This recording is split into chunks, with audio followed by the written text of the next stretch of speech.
네, 미국과 이란이 종전 양해각서에 서명을 했고 곧바로 효력을 갖게 됐습니다. 네, 서명이 예정보다 하루 앞당겨진 건데 그 배경과 또 이번 합의의 의미를 백승훈 한국외대 중동연구소 전임연구원과 함께 짚어보겠습니다. 안녕하십니까? 네, 어서 오십시오. 안녕하십니까? 네, 원래는 이제 스위스에서 19일에 양국 대통령이 서명을 할 거다 이렇게 전해졌었는데 일정을 좀 앞당긴 것으로 보입니다. 일단 이걸 두고 해석이 분분한데 뭐 호르무즈 재개방의 속도를 낸다 이 부분이 표면적인데 혹시 숨은 뭐 의미가 있을까요? 네, 지금 말씀 주신 대로 표면적인 것은 이제 그 호르무즈 그 해양 물류라든지 그 유가를 빨리 안정화시키기 위해서 내가 빨리 이렇게 그 MOU를 사인을 했다. 왜냐하면 MOU 안이 그 양측 대표가 서명한 이후에 곧바로 발효된다라고 이렇게 얘기를 했으니까 했는데요. 저는 이게 정치 외교적인 전략적인 면도 있었다고 봅니다. 왜냐하면 지금 트럼프 대통령이 G7 정상회담 그 와중에 그리고 마크롱 대통령과의 만찬 직전에 이렇게 했다고 하는데요. 결국은 지금 양측 강경파, 특히 미국 공화당에서도 반대 의견이 지금 커지고 있거든요. 도대체 이 안이 오바마 안보다 더 나은 것이 뭐냐? 아니 오히려 이란한테 다 진 거 아니냐? 그런 그 반대 여론이 커지니까 오히려 지금 국제 정상의 무대에서 그 공론화를 시키고 그냥 어떻게 보면 이제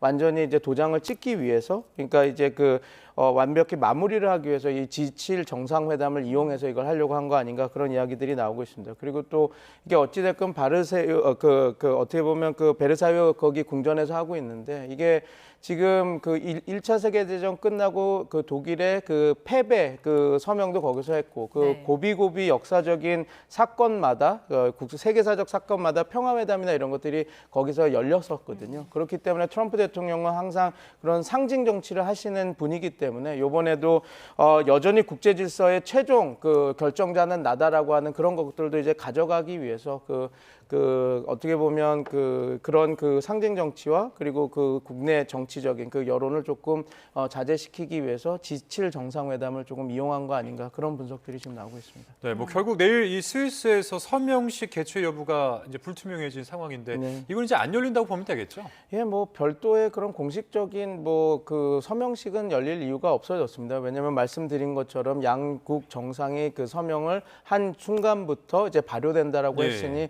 뭐 굳이 다른 협상을 할 필요는 없겠죠. 그러나 지금은 이제 아마 이제 본 협상을 시작하는 예비, 이제 준비 그 협상이 시작됐다. 이제 진정한 의미의 지금 60일 그 협상을 위한 킥오프가 시작됐다라고 보시면 될 것 같습니다. 그래서 그 19일 날 그런 공식적인 의전 행사들은 없겠지만 대표단들이 모여서 지금 아직 이란 입장에서는 참여할 거다라고 하는 얘기는 가타부다 있지는 않지만 만약에 대표단이 오게 된다면 이제 진짜 본 협상, 그러니까 그 핵을 어떻게 처리할 것인지 그리고 호르무즈 해협 그 자유항행 이거를 지금 트럼프 대통령은 이게 완전히 열렸다라고 얘기했지만 그 MOU에서 지금 가장 좀 걱정되는 부분이 자유항행을 여는 거는 60일 그 협상 과정 동안만으로 이렇게 한정을 했기 때문에 아마 그거에 관련한 이야기들에 대한 그 사전 예비 작업들이 이제 시작됐다. 19일부터 시작된다. 그렇게 보시면 될 것 같습니다. 네, 일단은 MOU 체결되고 이제 60일 후속 협상이 진행이 될 텐데 트럼프 대통령이 이제 이 60일을 엄격한 기한으로 보지 않는다라고 말을 했거든요. 그럼 협상 시한을 좀 뭐 늘린다든지 유연하게 좀 진행할 수 있다 이런 뜻인가요? 그렇게 될 겁니다. 왜냐하면 지금 MOU 안에서도 60일이라고 하는 그 일정이 그 어떤 픽스된 고정된 날짜는 아니다라고 얘기를 했거든요. 그래서 양측의 동의로 연장될 수 있다라고 그게 이제 들어갈 거고 트럼프 대통령 본인도 그렇게 이야기를 했기 때문에 아마 협상은 더 늘어날 것으로 보입니다. 왜냐하면 저도 몇 차례 그 여기에 와서도 말씀을 드렸던 것처럼 오바마 JCPOA 포괄적 핵 합의도 거의 2년 반이라고 하는 시간이 걸려서 양측의 의견 합의를 있을 수 있었거든요. 물론 이제 지금 양측이 이번에 처음 협상을 하는 것이 아니라 핵 협상이나 이런 것들은 이미 기존에 했던 것들이 있기 때문에 꼭 오바마가 했던 2년 6개월이 필요한 건 아니지만 60일은 너무 적은 시간입니다. 그리고 지금 호르무즈 해협 관련한 것도 자유항행이 이제 영구적으로 돌아오는 것이 아니라 60일 협상 동안만 우리가 이렇게 자유항행을 할 수 있게 푼 것이기 때문에 그 정전, 그 MOU 협상이 마무리되고 나서 호르무즈 해협에 대해서는 어떻게 할 것인지에 대한 이야기도 논의가 돼야 되는데 60일이라고 하는 시간이 그렇게 긴 시간이 아니기 때문에 저는 이 협상 기간이 좀 더 늘어나지 않을까 그렇게 보고 있습니다. 네, 일단은 뭐 백악관이 이 종전 양해각서 전문을 공개를 했는데 양국 모두 자국의 승리다. 이렇게 이제 주장을 하고 있습니다. 뭐 그런데 이제 미국 언론에서는 대부분 이란에 유리한 내용이다. 이제 이렇게 평가를 하던데 교수님은 어떻게 평가하십니까? 미국 언론의 그 입장이랑 거의 대동소이하다고 저는 말씀드리고 싶습니다. 왜냐하면 트럼프 대통령이 처음 미국 그 오바마 행정부의 JCPOA 포괄적 핵 합의를 다 이게 잘못된 아니다 해서 철회를 했을 때 이 얘기를 했거든요. 이란을 우리가 제재를 할 수 있는 경제 제재라고 하는 카드를 다른 포괄적인 이란의 대미 그 위협에 대해서 어떠한 조치를 못한 채 너무 빨리 줘버렸다. 그러니까 그 대리전 세력들, 후티라든지 헤즈볼라든지 이런 세력들에 대해서 어떤 그 제한을 걸지 못하는 상황에서 경제 제재를 풀어줬다. 그다음에 탄도 미사일이나 드론 이런 전력을 우리가 억제하지 못하는 상황에서 우리가 그 경제 제재를 풀어줬다라고 하는데 이번 MOU에 그 두 내용이 전혀 들어간 게 없습니다. 그러면 결국은 오바마 행정부 때 하지 않았던 그래서 비판했던 거 그대로 본인도 그걸 빼낸 거거든요. 그리고 지금 핵 합의도 이제 지금 뭐 어떻게 될지 더 진행돼야 되겠지만 우라늄 농축된 60% 농축된 440kg을 희석시키는 거를 이란에서 하겠다라고 하는 얘기가 지금 얘기가 나오고 있거든요. 그러면 결국은 오바마 행정부 때 11,000kg 있던 거의 그러니까 11,000kg에 있어 20% 농축 우라늄을 300kg으로 3.67% 농축 우라늄 300kg로 제한을 하고 나머지 분량은 다 러시아로 반출했던 거보다도 지금 어떤 결과가 나올지 모르지만 좀 후퇴할 수도 있는 상황이 벌어진 겁니다. 그러니까 지금 미국의 언론에서 얘기하는 것처럼 도대체 그러면 그 오바마 안보다 나아진 게 뭐가 있으며 이 안은 그럼 우리가 얻은 것이 뭐냐라고 하는 이야기가 나올 수밖에 없는 상황이다. 그렇게 보시면 될 것 같습니다. 네. 그리고 양해각서 이제 5항을 보면 앞서 잠시 언급해 주셨지만 호르무즈 해협 관련한 내용이 또 있습니다. 근데 이제 여기서 보면 이란이 60일 동안만 수수료 부과를 하지 않는다 이런 내용이 있는데 그럼 이 내용을 보면 60일 기간이 지나면 그 뒤에는 뭐 앞으로 뭐 이란 입장에서는 뭐 관리나 해양 서비스 그런 명목으로 수수료를 부과할 수 있는 여지, 뭐 해석을 좀 남긴 게 아닌가 싶거든요. 어떻게 봐야 될까요? 당연히 남긴 것이죠. 그래서 제가 모두에 말씀드린 것처럼 자유항행 트럼프 대통령이 그 X에 그렇게 얘기하지 않았습니까? 자, 호르무즈 해협은 뚫렸다. 뭐 석유가 뭐 흘러 넘치게 나오도록 하라 이렇게 했는데 그 말은 그 60일에 한정된 그 말이 돼버린 겁니다. 물론 이제 이란 입장에서는 이 관리권, 그러니까 아마 제가 볼 땐 통행료를 받기는 쉽지는 않겠지만 최소한의 관리권을 가지려고 노력은 하겠지만 아마 그게 어떻게 될지는 좀 이 협상 과정을 좀 지켜보고 또 60일이라고 하는 협상 과정이 더 늘어날 수도 있기 때문에 계속해서 그 논쟁거리가 될 겁니다. 그리고 과연 그 이란이라고 하는 나라가 그 관리권 호르무즈 자유해협 그러니까 그 어떤 그 자연 해협을 이렇게 관리권이나 통행료를 부과할 수 있는 것까지 그런 제도를 만들 수 있을까라고 하는 데서는 전 회의적이나 아마 시간이 더 걸릴 수도 있는 문제입니다. 그렇게 된다면 지금 말씀하신 대로 이란 입장에서는 이것이 자기네들이 가진 유일한 그 레버러지 지렛대이기 때문에 그리고 또 이런 부분도 있을 겁니다. 돈을 꼭 이걸 통해서 통행료를 받을 생각은 없지만 미국에 대한 신뢰가 안 쌓여 있기 때문에 혹시 미국이 약속했던 거를 철회할 때는 그 호르무즈 해협을 다시 자기네들이 관리권이라고 하는 어떻게 보면 한 발을 걸쳐 놓으면 다시 통제를 하고 막을 수 있는 그런 어떤 그 명분이 생기는 것이거든요. 그래서 그런 부분에서 지금 계속해서 호르무즈 해협에 대한 그 돈을 안 받더라도 관리권 얘기가 나오는 것으로 지금 보고 있는데 그래서 꼭 이게 통행료로 이제 부과될 것이란 거는 좀 차치해서 좀 보더라도 아마 그런 의미가 있어서 이번 협상 내내 그리고 60일보다 더 늘어날 것으로 좀 보이긴 한데 그때까지 이란은 계속 그 마지막까지 관리권 호르무즈 해협 관리권은 계속 유지하려고 노력을 할 것입니다. 뭐 관련해가지고 이제 갈리바프 의장이 60일 지나면은 이 서비스 비용을 부과하겠다. 이제 이러면서 칼을 갈고 있다라는 내용도 있던데.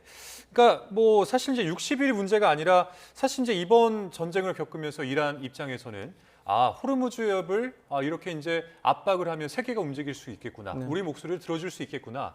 이 자체를 체득했다라는 게 굉장히 큰 성과가 아닐까라는 생각이 좀 들어요.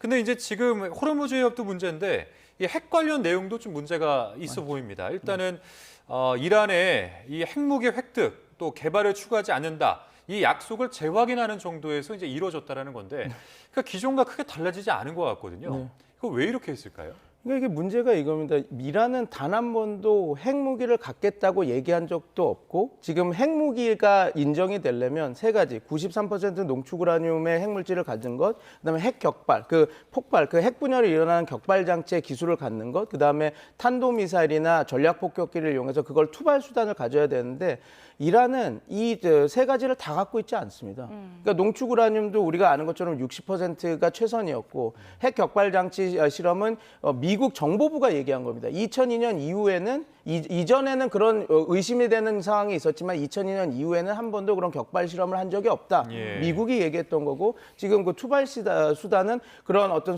탄두 소용하는 없었던 걸로 그 정도의 기술은 없다고 보고 그다음에 우리가 다 아는 것처럼 그 이란의 지금 주력기는 F-14 그리고 그거보다 더 진한 뭐 F-4 이런 전투기입니다. 지금 다른 나라에서는 다 퇴역된 전투기 때문에 이 그 폭격기로 그 핵 무기도 없지만 그걸 투발하는 수단도 없기 때문에 핵무기는 없다고 보시면 되는데 이란도 그걸 알기 때문에 자기네들이 한계가 있기 때문에 핵무기는 없다라고 우리는 안 만들 거다라고 합니다. 근데 문제는 하나 이거죠. 이란은 늘 자기네들도 얘기하는 건 그러니까 일본 모델을 원합니다. 뭐냐면 일본은 우리가 다 아는 것처럼 피폭국으로서 핵무기를 만들지 않지만 핵무기를 만들 수 있는 모든 역량과 배경은 다 갖춘 나라거든요. 예. 그래서 이란은 항상 일본을 동경하면서 우리도 핵무기는 절대 만들지 않겠지만 뭐 핵무기를 만들 수 있는 역량은 다 갖추고 있어서 이스라엘이나 다른 나라가 공격을 할 때 그걸 레버리지 지렛대로 삼을 수 있는 그 국가가 되길 원했던 거기 때문에 핵무기를 안 만들겠다라고 한 건